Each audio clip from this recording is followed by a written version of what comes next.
Recce शक्ति को प्रणाम। डॉक्टर मिकाओ शोई जी को प्रणाम। वास्तु पुरुष मंडल की समस्त शक्तियों को प्रणाम। सेवा सिमरन करने वाले समस्त साधु संतों को मेरा बहुत बहुत प्रणाम। और जिन्होंने इस सत्य को जान लिया है उनको पूर्णतः समर्पण, पूर्णतः समर्पण, पूर्णतः समर्पण। एक बहुत ज़्यादा किसी ने YouTube के ज़रिए रिसेंटली क्वेश्चन पूछा है। मतलब क्वेश्चन तो कई सारे हैं, अभी आज के जस्ट थोड़ी सी उनकी ब्रीफ दे करके किसी ने नाम जप के लिए पूछा है कि नाम जप कैसे करते हैं और क्या उसकी विधि है, और प्रॉपर हम रेकी के साथ साथ इस जप की शक्ति को किस तरीके से एक्टिवेट करें और किस तरीके से वो जप की शक्ति के साथ अपनी रेकी शक्ति को ज़्यादा से ज़्यादा एक्टिवेट करें। तो ये ऐसे एक क्वेश्चन आया है। कुछ लाइनें बोल करके मैं आपको सिर्फ इतना बताऊंगा। देखिए, हीलर सारे ही अच्छे होते हैं अपनी अपनी जगह पर, क्योंकि कोई नया होता है, जस्ट अभी स्टार्ट सीखना शुरू किया है, लेकिन उसकी मेडिटेशन ज़्यादा अच्छी नहीं है। जब उसने पहले मेडिटेशन ज़्यादा नहीं करी तो वो हीलर से आपको ज़्यादा लाभ नहीं मिलेगा, इमीडिएटली लाभ नहीं मिलेगा।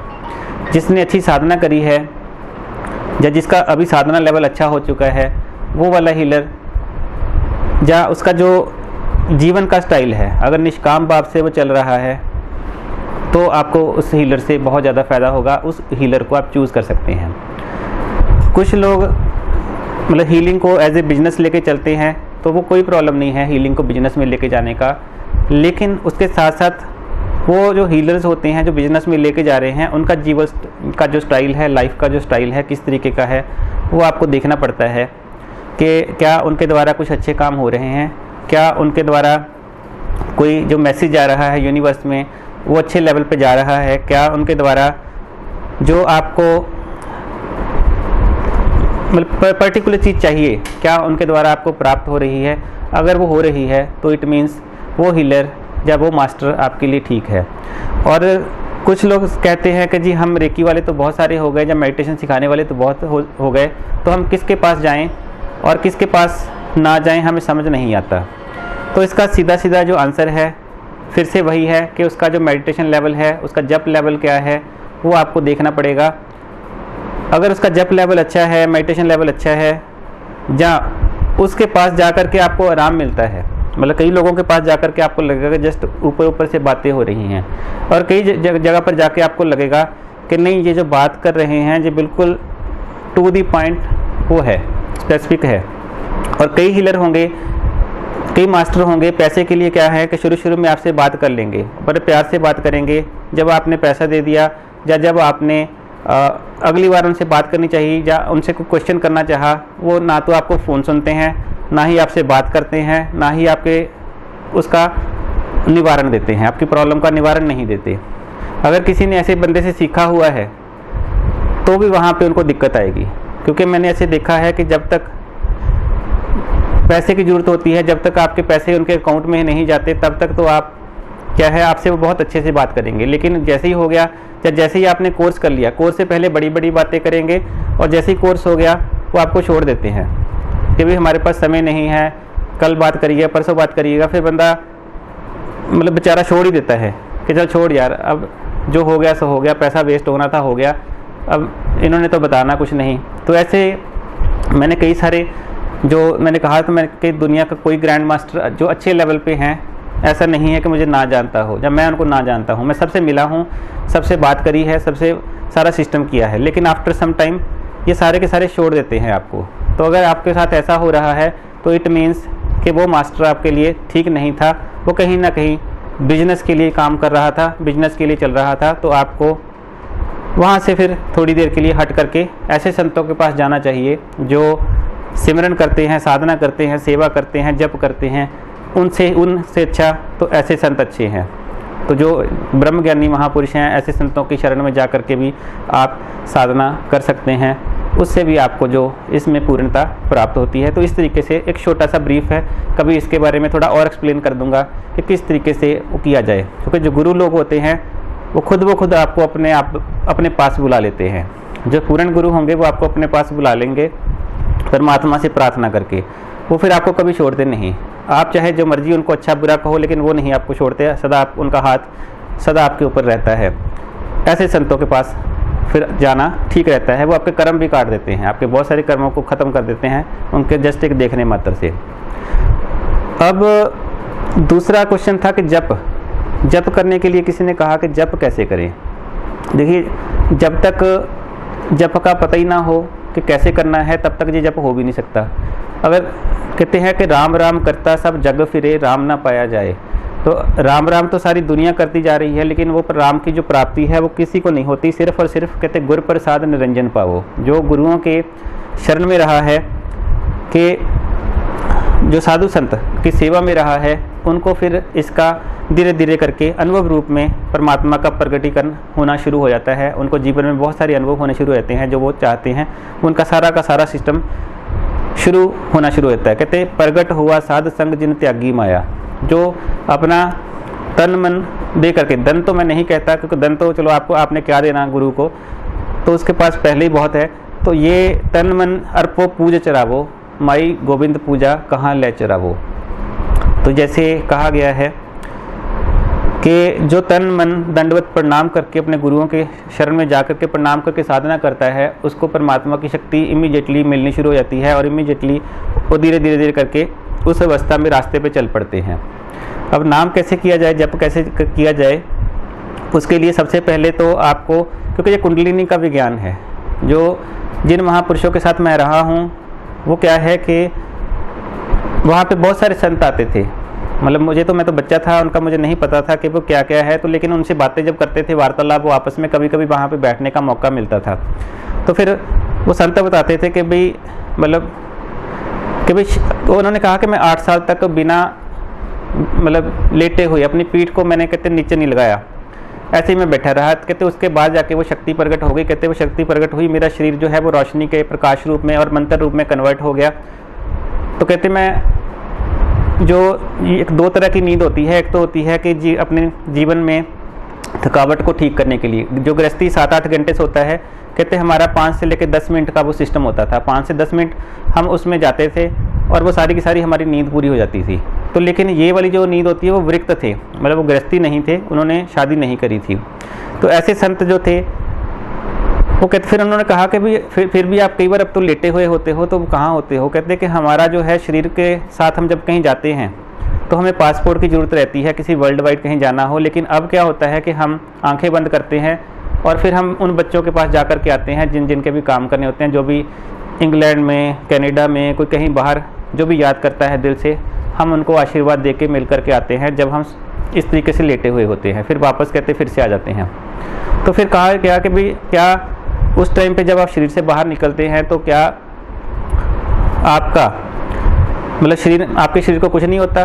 वो कहते कि हमारा एक कॉर्ड का कनेक्शन रहता है हमारी इसके साथ, कॉर्ड का कनेक्शन रहता है इसके साथ। अगर वो कुछ अचानक कॉर्ड तोड़ दे, जहाँ हमें उठा करके ले जाए, तो क्या है हमारी मृत्यु हो जाएगी, हम शरीर में वापस नहीं आ सकते। तो इसी तरीके से साइंटिफिक तरीके से भी प्रूव हो चुका है कि हम पुनर्जन्म में जाते हैं या किसी प्रकार से भी जाते हैं तो ये कॉर्ड के साथ कनेक्ट होकर बाहर निकलता है इंसान।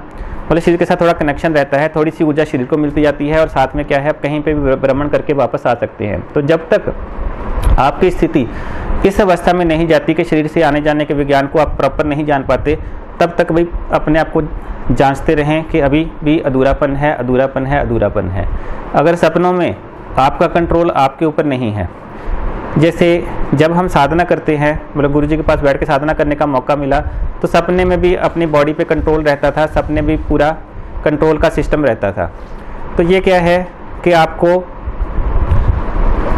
जब तक आपका सपने में आपके ऊपर पूरा कंट्रोल नहीं आया, जीवन में आपके ऊपर आपका कंट्रोल नहीं आया, तब तक क्या है कि आपकी साधना अभी अधूरी है, अभी कहीं नहीं आप पहुँचे, अभी आपको स्टार्टिंग की ही ज़रूरत है। तो शुरू से ही मेहनत करिए। अभी तो जप करने का बात कर रहे थे, जप कैसे करें।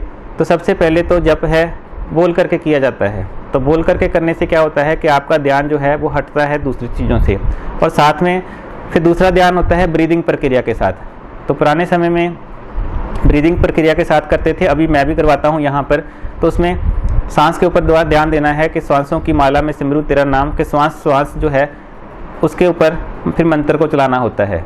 फिर उसके बाद अपने हृदय के अंदर उस मंत्र को लेकर जाना है। फिर आपकी नाभि में मंत्र जाता है, तो नाभि से जब मंत्र जपते हैं तो उसका जो कई हजार गुना फल हो जाता है नाभि से जब मंत्र का जप होता है। तो ये फिर क्योंकि ये प्राण के साथ आपके प्राण की, इसको बोलते हैं समुद्र मंथन। जैसे आपने सुना होगा कि भाई मंथन करते हैं, तो समुद्र मंथन यहाँ पर जल तत्व है, विष्णुपुरी है, तो यहीं पे आपका जो सिस्टम है समाधि का स्टार्ट होता है, मंथन चलता है। करते करते करते आपके कई सारे पिछले जन्मों का सिस्टम की रगड़ाई होती है। जैसे कहते हैं कि दूध, मतलब दूध को जमा दिया, जाग लगा दिया, जाग लगा करके अगर उसमें आपने नींबू डाल दिया, नींबू डालने का मतलब वो तो फिर फूट जाएगा, फिर वो मक्खन नहीं बन पाएगा, घी नहीं बन पाएगा। ये नींबू डालने का क्या मतलब है? इसका मतलब है कि आपके जीवन के अंदर फिर विकार आ जाते हैं। तो शक्ति जब प्रकट होती है तो विकार आने स्वाभाविक हो जाते हैं, क्योंकि काम शक्ति काफ़ी बढ़ जाती है। तो विकार आने से क्या है कि वो बिगड़ जाते हो आप लोग, तो साधना आपकी पूर्ण नहीं रहती, तो आपका जो मन है दुनिया में ही रह जाता है, दुनिया में ही भटक जाता है। तो भटकने के कारण जो एक्चुअल अवस्था आनी थी उससे पहले ही आपने अपने आप को डिस्टर्ब कर लिया कि अपने जो जमता हुआ दूध है उसके साथ वो यम नियम प्राणायाम का जो सिस्टम है कि उसके साथ जो साधना का सिस्टम बनाया कि भाई के प्रगट हुआ साध संग जिन त्यागी माया, फिर काम क्रोध लोभ मोह अहंकार से उस टाइम पर वो छोड़ करके एक तरफ आ जाना होता है, फिर एक ही तरफ रहना होता है, उसी तरफ फिर सारा का सारा जोर लगा देना होता है।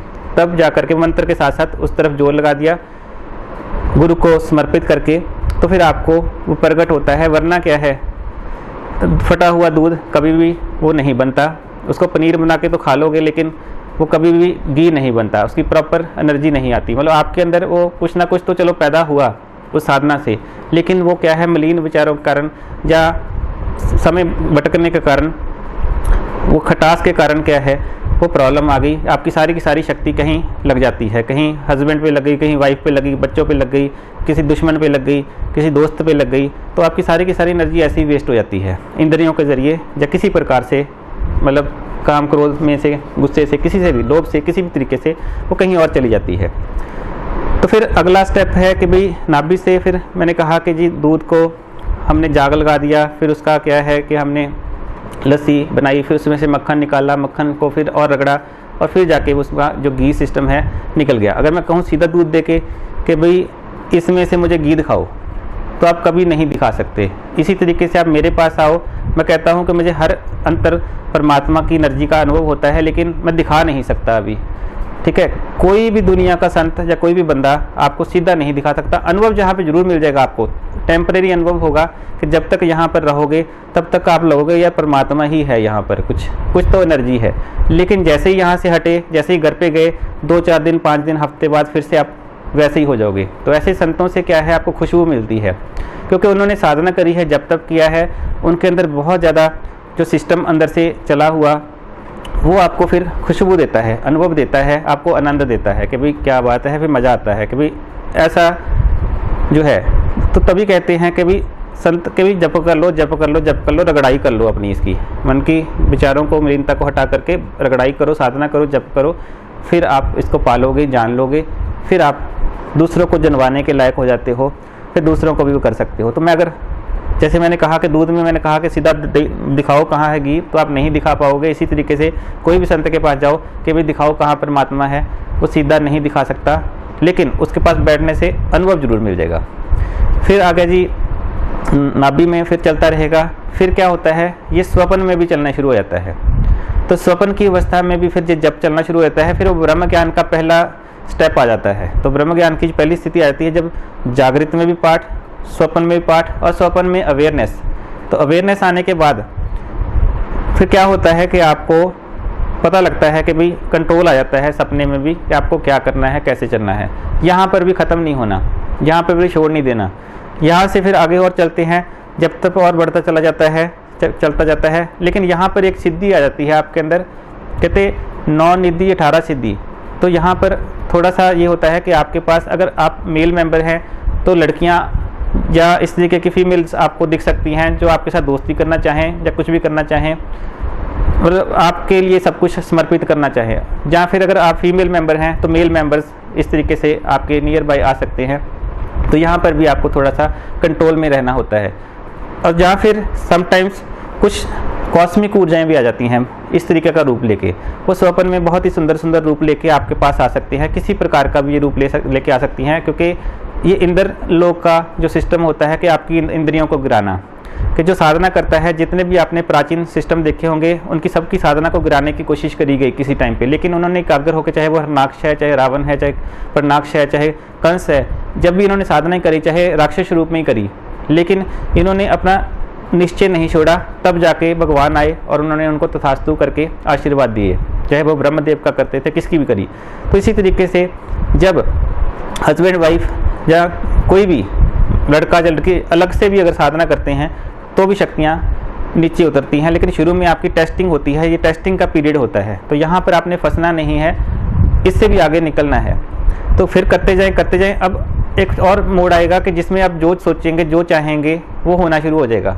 तो यहाँ पर भी फंसना नहीं। कई बार आपको लगना शुरू हो जाता है कि भी आपने बोला किसी का बच्चा हो गया, आपने बोला इसका एक्सीडेंट बच गया, आपने बोला इसका ये हो जाए, वो हो जाए, वो हो जाए, वो हो जाए, आप दाता के जैसे बनना शुरू हो जाते हो। कुछ लोग यहाँ पे आके फंस जाते हैं।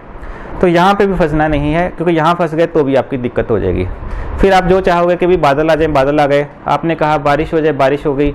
तो ये क्या है, इस तरीके से क्या पंचतत्व में मास्टरी का सिस्टम चल रहा होता है। ये मतलब है तो बहुत सीक्रेट प्रोसेस, मैं आप लोगों को क्लियर तो कर रहा हूँ, लेकिन ये किसी किसी को समझ आएगा, हर बंदे को समझ नहीं आएगा। ये भी मैं साथ में बोल रहा हूँ। ये गुरु लोगों के साथ जो रहते हैं वो लोग इसको समझ पाएंगे मैं क्या कह रहा हूँ। तो ये बहुत ज़्यादा ताकत है आपके अंदर। फिर उसके बाद आती हैं 9 निधियाँ, 18 सिद्धियाँ, ये सारी आपके हाथ जोड़ के खड़ी हो जाती हैं कि वो हमारी सेवा ले लो, हमारी सेवा ले लो, हमारी सेवा ले लो। यहाँ पे भी नहीं रुकना, इसके भी आगे आपको चलना होता है। फिर क्या है कि आपका जो मंत्र है, मंत्र रूप का जो सिस्टम होता है, अगर गुरु के लिए श्रद्धा आपकी पक्की है तो वो मंत्र रूप आपके शरीर से बाहर आ जाता है, प्रकाश रूप में आप बाहर आ जाएंगे। तो फिर वो क्या है, जो सचखंड जिसको कहते हैं, सचखंड वसे निरंकार, उसके साथ फिर आपका वो मिलाप हो जाता है। उसके साथ फिर वो निरंकार ही आप, निरंकार आप ही कहते वो हो जाता है। जो नानक जी ने कहा कि आप पे आप निरंजन सोए, जे को मन जाने मन कोए। तो इस तरीके से ये अवस्थाएं आती हैं। अब लेकिन उसके बाद भी ये नहीं करना कि भी निरंजन से मिल लिए या उसको जान लिया, देख लिया कि भी साधना छोड़ दी। कई लोग यहाँ पे साधना छोड़ देते हैं। अब यहाँ पे भी साधना नहीं छोड़नी। अब जीवन जीना है तो जीवन जीने के लिए आपको फिर दूसरों को, अब वो कहते हैं कि सेवा करत होए निष्कामी तिसको प्राप्त हो तो स्वामी। तो जैसे क्या है, फिर आपको निष्काम सेवा में चुप रहते हुए अपना जप तप करते हुए लगे रहना होता है जब तक ये जीवन का सिस्टम हमें मिला हुआ है। तो कुदरत चाहे तो जीवन को बढ़ा देती है। संतों के अपने कुछ भी नहीं होता, वो सारा का सारा दूसरों को समर्पित किया होता है उन्होंने। उनका तो कहते हैं कि हमारा है ही कुछ नहीं, जो है वो परमात्मा का है, या फिर ये संगत जो आती है उनका है। तो इस तरीके से फिर आपकी साधना में धीरे धीरे धीरे करके आपके निष्काम सेवा भी हो गई, आपका जप तप भी हो गया, आपका हठ योग भी हो गया। हठ से कभी नहीं आप पा सकते। सहज सियाणपा लख होण तन लिख ना चले नाल। जितना मर्जी आप पढ़ लिख लो, जितना मर्जी साधना कर लो, जितनी मर्जी ग्रंथ कर लो, जितना मर्जी जो मर्जी कर लो, तो नहीं मतलब एक ना चले नाल। तो उन्होंने फिर साथ में कहा कि जैसे कि हुक्म रजाई चलना नानक लिखा नाल। तो यहाँ पे कहते जो हुक्म हुआ परमात्मा का, अब जो अंदर से आवाज़ परमात्मा ने दी वो आपसे फिर होता चला जाता है। तो ऐसे ही सारा का सारा सिस्टम है। जो भी फिर वहाँ पे आए जीवन में ये ध्यान रखना था, गुरुजी ने कहा कि जो आपके आकर पास राजी हो जाए, क्योंकि हर बंदे के अपने अपने कर्मा हैं। हर जगह पर जाके कोई बंदा ठीक नहीं हो सकता, उसको कहीं दूसरी जगह पर जाना ही पड़ता है। इसी तरीके से क्योंकि उनके कर्मा का हिसाब किताब है। तो जो बंदा आपसे ठीक हो जाता है, जब इस स्थिति में आप चले जाते हैं तो फिर उसका साथ कभी ना छोड़ें, उसको हमेशा मतलब जो उसके लिए कर सके वो करते रहें। और सीधे मार्ग पे के पुल्ले मार्ग जिन्हें दिखाया ऐसा गुरपड़ पागी पाया। तो ऐसे संतों का हमेशा मतलब साथ मांगते रहना चाहिए, क्योंकि जैसी संगत वैसी रंगत हो जाती है। अपनी संगत को, बुरी संगत को त्याग दें। जो भी कहीं बुरी संगत में पड़े हुए हैं उसको त्याग करके अच्छी संगत में आ जाएं, संतों की शरण में आ जाएं, तो आपको बहुत कुछ लाभ होगा। तो जैसा जीवन आप चाहते हैं वैसा प्राप्त होगा। अब ऐसे मतलब साधना में धीरे धीरे करके हम जप को बढ़ाना होता है, बढ़ाते जाइए, धीरे धीरे वृक्ष बन जाता है। वृक्ष से फिर फल लगते हैं, फिर सबको वो छाया देता है। तो ऐसे ही आप एक सबको छाया देने वाले महापुरुष हो जाएंगे, तो आपको मेरा बहुत प्रणाम होगा। तो निष्काम सेवा जो करता है, तो गुरुओं को गुरु तभी कहते हैं क्योंकि वो निष्काम सेवा करते हैं, कुछ ना कुछ उन्होंने योगदान दिया है सिस्टम में। वो किसी से डरते नहीं है संत लोग, ये भी सुन लीजिएगा, किसी से नहीं डरते, चाहे कुछ भी कर लो। ये मतलब इसको कहते हैं खंड ब्रह्मांडों के ये दाता होते हैं, गुरु होते हैं ये। मतलब ऐसे संतों को प्रणाम करना चाहिए और प्रणाम करके अपना जो भी जीवन काल है आपका अच्छा बीत जाएगा। और आप भी फिर वो आपको संत के अंदर एक ताकत होती है, आपको संत ही बना देगी। तो आप यहाँ पर आएंगे तो आपको जैसे हैं वैसे ही बना देंगे साफ साफ। इसमें मतलब पारस सोना नहीं बनाएगा, यहाँ पर ये संत बना देगा। ऐसे संत के पास जाना चाहिए। तो यहाँ पर भी गुरुजी ने यही साधना बताई है कि जो आए उसको वैसा ही बना दो, परमात्मा जैसा ही बना दो। तो यही प्रोसेस है मेरा। तो अब ऐसे रेकी सीखने आते हो तो रेकी जैसा है पूरा रेकी ही कर देना है आपको कि आप हीलिंग के ही देवता बन जाओगे। अब एक छोटा सा मैसेज है।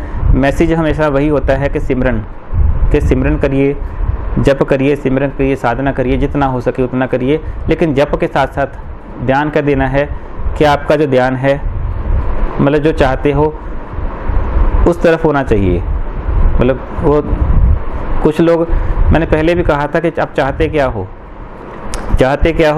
मतलब कुछ लोग कहते हैं कि जी मैं आत्मा परमात्मा को चाहता हूँ, मैं जन कल्याण करना चाहता हूँ। तो लेकिन देखिए,